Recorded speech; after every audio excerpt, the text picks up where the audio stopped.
the situation that we are in Zanzibarian, so it's I'm in a perfect place. And what we discuss is more challenge that we Africans face and how to solve it.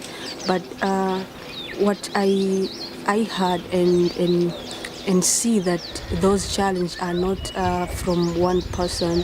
It's all of us. We face the same challenge because when we sit there and don't know about out there what happened to our fellows activists, we think that this challenge is only for us. But when coming here in that forum, we see that we face the same challenge and we need to come up with a solution in order to overcome or reduce this. And how does that make you feel? I feel great because I'm not alone, and we have chance to discuss what the solution is. Yeah, my name is Ishmael Bahati. I'm from Kenya, and I have been part of the African Forum for the year 2018. And for the last 3 days, it has been an interesting opportunity for me to meet with other representatives from Africa. And it was interesting to see the potential and the ability that we as Africans have in ensuring that we can manage our own security in situations and finding solutions within ourselves. And one of the things that stood up for me is that in spite of us coming from different countries around Africa, the kind of challenges that we face security-wise seem to cut across, and we even went as far as coming up with some solutions and on how to curb the security situations that are affecting us, and as well as also trying to see and figure out how can we support each other, what are the best practices that we can learn from our fellow African countries. And for me, this has been very intriguing and an opportunity to learn from fellow Africans. And my experience so far has been very exciting. I've got to get a lot of ideas that I feel like I can't wait to go back home. It's also another space, the first space actually in my life that I've been, and I've been able to feel connected with Allah without being judged despite of my sexual orientation. I've got to interact with a lot of people. I really feel connected, though I've not gotten experiences. I've also got to hear about the TOTs that has been happening, and I feel like that's another experience to me. I really wish to be part of it because of the place that I come from and the challenges that we've been having with the religious leaders. My inner peace within it, because of we are a people of different diversity, but the way that we cooperate, it seems as if we are doing something which is cool for each and every one of us.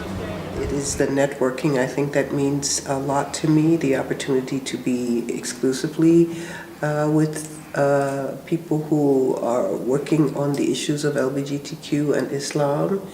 It's an opportunity to say out loud things that I've spent a lot of time by myself working with.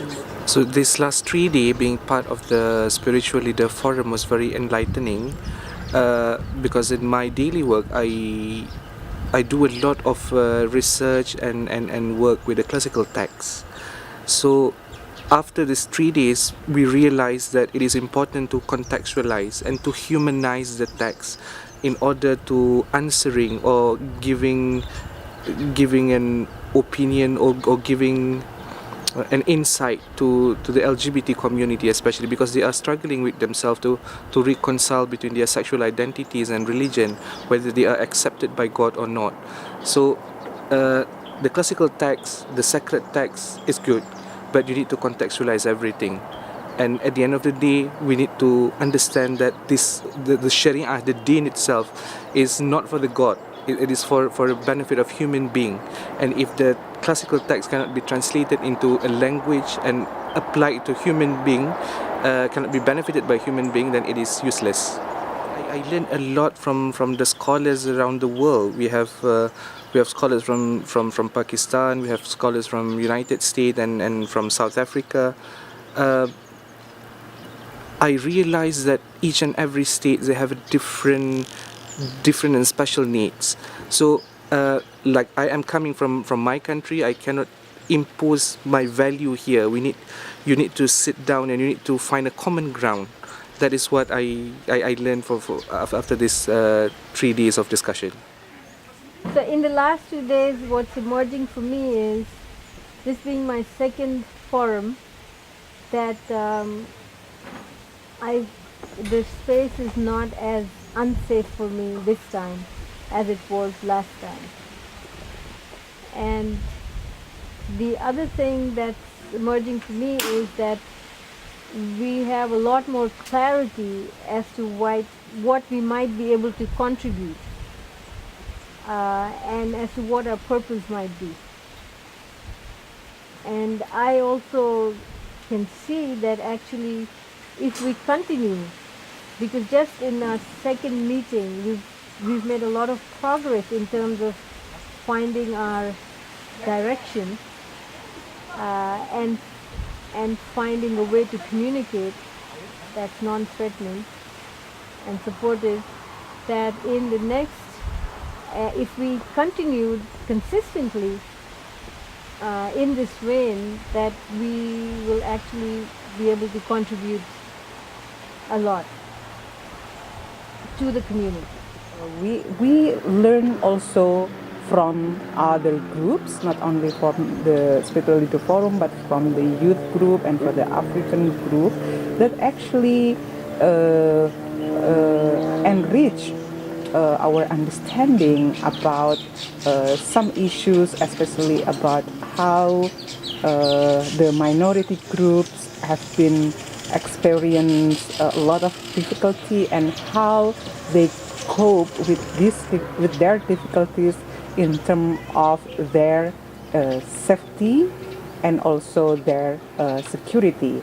So I think this forum become an open space for all of us to share our life experience, to share our knowledge, and also to share the experience that coming from different contexts, different place, different continent, in order to make universal goal for having a better life for everyone. Yeah, I've experienced a lot of diversity. Got to different people from different walks of life, with different opinions, different beliefs, and it's been quite interesting in the sense that it's informative, educational, as well as and there's the fact that I can relate to most of what people's going through.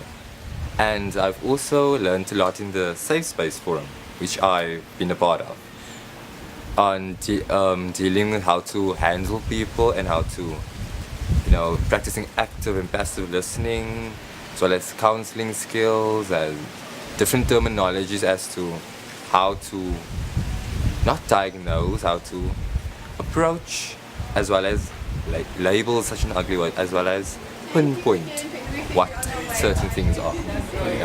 The trend that I've noticed is everyone takes time to open up, and as the session or as the days went on, people became more comfortable, and we got to know each other a bit better. What's been emerging for me during the 3 days of the Safe Space Forum? It's been very insightful in the sense that we came here wanting to attain more tools needed to actually help us run our safe spaces back home. And the 3 days attained a lot of the tools needed. We worked through a lot of self-centered therapy or personal-centered therapy.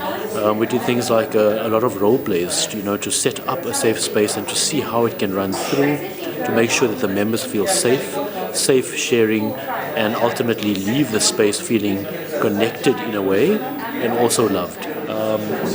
And we started off the tour with a brief Cape Town centre, walking around the town, visiting a cathedral, for example, and then we proceeded to the one of the karamats, which was the karamat of Sheikh Nurul Mubin, and you have to climb 99 steps to get to his karamat. And not being very spiritual, and having visited this specific karamat over 12 years ago with my family, as soon as I entered, I just sat down, and without saying a word, without doing anything, I just I was overcome with so much of emotion, because I felt that, it was just like a space where you could, where you struggle connecting with the divine.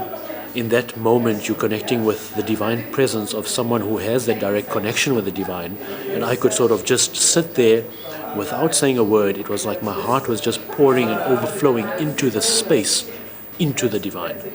So the tears rolled, and I just felt that the heaviness of my heart over the last 3 days leaving me, because I felt like it was just a weight lifted off. And as you step out of that space and you open the door again, there's like a natural spring on the right hand side as you enter, and the water is as fresh as spring water or a natural flowing river, and that was just so. A lot of people believe in the spiritual healing power of the water, and even if I didn't think of it in that sense, it was just taking 3 sips and embracing the beauty of the spring that may lay under the mountain. Definitely, it was a really nice closure. I think the organizers of Al-Fitrah structured it in such a way that you come here feeling uneasy, you go through the space developing a lot of you develop the connections with people you have never met in your life. Then you become so comfortable with them that you're able to share personal and very horrific stories that may have happened in your childhood with them, because you trust the space, because they have also shared. And then you end up with so much of reflection that this was sort of a breakaway to just say, let's just set it out into the world, because the biggest thing I learned was that your pain is not the biggest. Once you hear someone else's greatest pain, you realize that your pain is actually so tiny. And that's when you feel that you need to, you just need to express it for yourself to feel better, even if it's with a little bit of heaviness in your heart or your heaviness in your shoulders.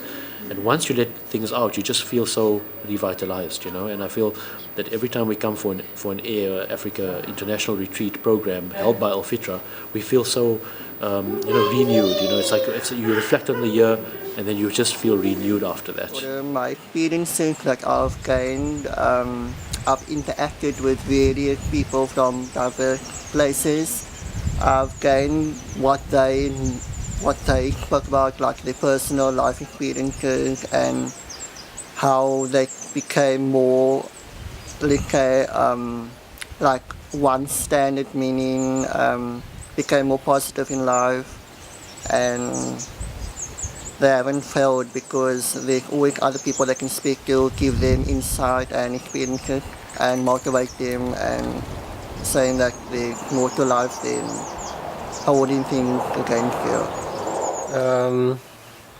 I think today, because it's like the beginning of the program, I sort of just felt like a centering process. So I feel like we do more of the unpacking of what like Allah means, or what religion or spirituality means later on in the program. But today it just felt like a centering process. The initial Air that I was at in 2016, it was combined with the forums and the spiritual aspects. So as I came here, I came directly into the spiritual thing. I missed the forum part. So it's a different sort of experience.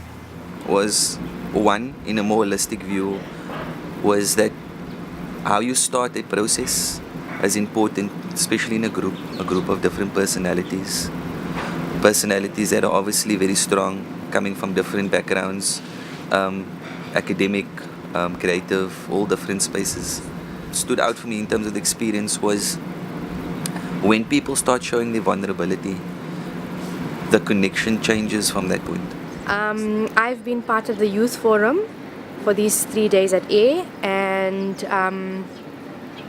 lots of things have been coming up. We did a lot of internal work process work on ourselves, because we felt that that was important for young people to be able to get in touch with themselves, to build awareness of who they are and how they work. How I'm usually in a headspace, I'm always in academic situations. I spend a lot of time with academic people and talking about very abstract ideas and concepts, and it was so refreshing to be brought back into a space where I could be much more relaxed and playful and do a different kind of learning. And also to engage with other people, other young people who I don't usually get to engage with on a day-to-day basis, and learn from them. Young people from lots of different backgrounds than me. So that was inspiring. We've also been supporting each other in each other's self journeys, because it's difficult to do this work. It's not flowers and marshmallows and all those fluffy stuff. It's not that. It's really difficult. So what we hope to do with that is lead in a compassionate way, and in an empathetic way, in a way that other people feel they can also be free with themselves too. It's a privilege really, and a blessing to be able to have these spaces with which to negotiate ourselves. I'm relating it to what's emerging for me is my recovery in Narcotics Anonymous, and that being a spiritual program, and how I'm able to link the two in this kind of setting. So that's emerged for me, and just this talk today in terms of marginalizing and to be the voice.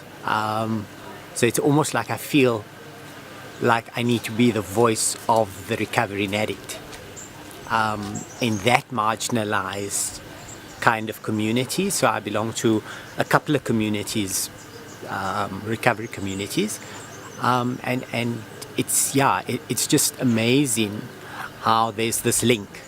It's an indication of where I'm at in my journey, and moving into a really authentic self space. So that's what Al-Fitrah has given for me, is this really heartfelt space of authenticity, where I'm able to be myself, and proud to be who I am, and to just move into that space. And what's emerging for me in these last 2 days was the unity of Al-Fitrah, the love, the compassion, the understanding, and it's almost like coming home.